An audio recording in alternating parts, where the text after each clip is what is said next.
7 and 14 talks about the unbelieving spouse being sanctified by their husband or wife that is saved. Now, that is in 1 Corinthians 7 and 14. Now, guys, the flip side of that is that it does not give us saved people the green light to go look for someone who is unsaved to marry and say, well, you're sanctified through me. Not at all. Most of the times I believe this can go in different scenarios to include if you are both unsaved and the person gets saved first, one of you gets saved, the husband or the wife, then your husband or wife is sanctified through you. I believe that just simply means that you are under the same covering and umbrella of as far as having God's covering on you, on your life, because your wife or husband is saved. However, you yourself are not saved. You would have to go to God, confess your own sin, get baptized on your own, do all that stuff in order to give your heart to Christ. But today's topic is not necessarily that. It ties into, but it's not about that. Now, there's some of you who have, or presently you're dating, or you have already married someone who is unsaved, and now that person has become your nightmare. There's some of you right now, you are dating or engaged to a person who is not saved or may be saved, but you realize it is in title only because their fruit that they are producing that is showing you, or red flags that you're seeing, that they are not as committed to Christ or has that relationship with him that maybe you do.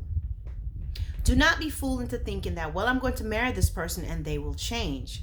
There are a lot of you right now who are single and you see someone or you're seeing someone and it's obvious that there are red flags and you're still thinking of continuing in the relationship, or that when you marry them things will change. When you look at a man, if you see you are dating, or you are dating Willy Wink Wink right now, and he's shady and he has questionable characteristics. There's things about him right now, whether he's lied to you, he's cheated on you, you've seen things in how he deals with people, family, people in public, his just how he deals with money. When you see certain things about Willy Wink Wink, guess what? That is your warning to take heed. But because he's so fine, you're still going to take him on. You're still going to marry him. You're going to keep dating him, right? Some of you guys, you're looking at Miss Easy Breezy over here. You see certain things about her, certain things that's not right. It is obvious she is not saved. She may believe in God. He may believe in God. But see, now we're talking about the guys right now. Miss Easy Breezy says she believes in God, but there are other things about her character and who she is that let you know that she's not really walking in line with Christ. But because she's so beautiful and all these other things, you are talking yourself into and deciding, you know what, I'm going to marry her anyway. I'm going to keep seeing her anyway. Well, when you choose to marry Willy Wink Wink and Miss Easy Breezy, just know that God honors that marriage, whether it's a mistake to you or not.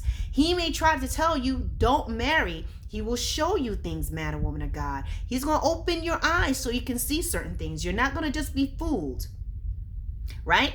And you marry them anyway. Well, now you are obligated to honor Miss Easy Breezy. You don't get to dump her. You don't get to get rid of her and change her out for someone who's saved because, oh, it's such a problem, because you've seen that before. You do not get Miss Christian lady. You will still need to submit to Willy Wink Wink.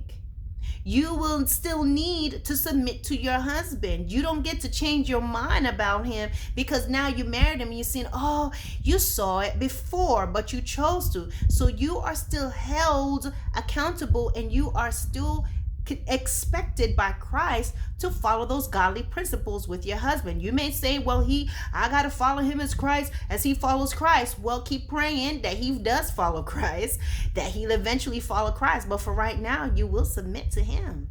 You chose him. Now, I'm not sure if I mixed up my stuff earlier, but let me say this. And as I said, guys, you want to marry Miss Easy Breezy? Oh, now you don't want to, she's a problem. You still have to love her. You still have to protect her. You still have to honor her. You must love her as Christ loved the church, just like the Word of God says. It does not exonerate you from your responsibilities as a husband because she's unsaved. You chose Miss Easy Breezy. You chose Easy Breezy. Now she is Mrs. Easy Breezy. You chose Willy Wink Wink. Now he is your husband, Mr. Willy Wink Wink. I'm being funny in my analogies, but the seriousness is just that. Be careful who you choose to marry. You don't get a pass. You don't get to throw them to the curb because they're not saved. You brought them into a covenant relationship with you, and you will still be expected to honor and to uphold them in the way that God says it should be. And that is why it is very important to choose wisely. She's giving you a hard time. Go before your father and pray for her. The reason why you don't marry someone who is unsaved is because a lot of times when they are unsaved, or if they are saved but they're carnal, what is going to happen is that they will be led. They're not being led by the Spirit of God. And a person that's not being led by the Spirit of God can be tossed to and fro. They can give in to their impulses, the way they're going to deal with things different. They're going to deal with things differently because they're not being led by the Spirit of God. So that is going to become a problem to you. But guess what? You had those rose-colored glasses on when you were looking at them, but one thing you were not was not you were not fooled. But a lot of times people think that you can just secure your position with that person by marrying them, right, flaws and all, and then you feel like now once you're married to them you can go in and make them change. No ma'am, no sir. And as a matter of fact, that is unfair to that person because you took them as they were. Don't be afraid right now. When you see those red flags, leave that person alone. Don't marry them. I don't care if you already have a ring on. I already had a ring on. I was picking out my wedding dress. We already had the venue reserved in Jamaica. I had already started picking out my cake. We had all our family and friends flying in to Jamaica. We already decided what rooms we wanted with the pool right outside. We can walk right outside our room and dip into our little pool in the back. We had all of that going. Mom, dad, his mom, his dad. But guess what? There were things that was not right. And Arlene was like, oh, no. It's not that it was simple. Okay? But, nope, no. My disobedience is not working out. I need to stop while I can. So I'm not telling you this, guys, to just be like, whatever. Because I had been married before too. I told y'all that. And God wasn't in it. And that was a nightmare. I was not saved. We were both unsaved. We both followed the ways of the world. And our marriage got destroyed. All right? Biblical reasons for the divorce. But guess what? I wasn't even thinking about that. I was like, bye. I'm out.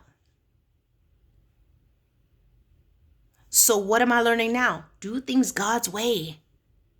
Do things God's way. Wait. Don't be hasty. Oh, this person's so fine. You'll never find another person like this again. I hope not. Don't think that. If that fine person came to you, then it's you. They came looking for you. Or whatever the scenario was. She was interested in you and she's banging and she's this and she's fine. You were able to pull that. Wait for God. Wait for God. But just know this, when you choose to enter into a covenant relationship with an unsafe person, in spite of what God may have shown you, and you are now married to that person, you're expected to honor them. You're expected to love, protect, respect your unsaved wife. And lady, woman of God, you are expected to submit to that unsaved husband. Honor and obey him. Yes, ma'am. So choose wisely, people. All right? Peace out.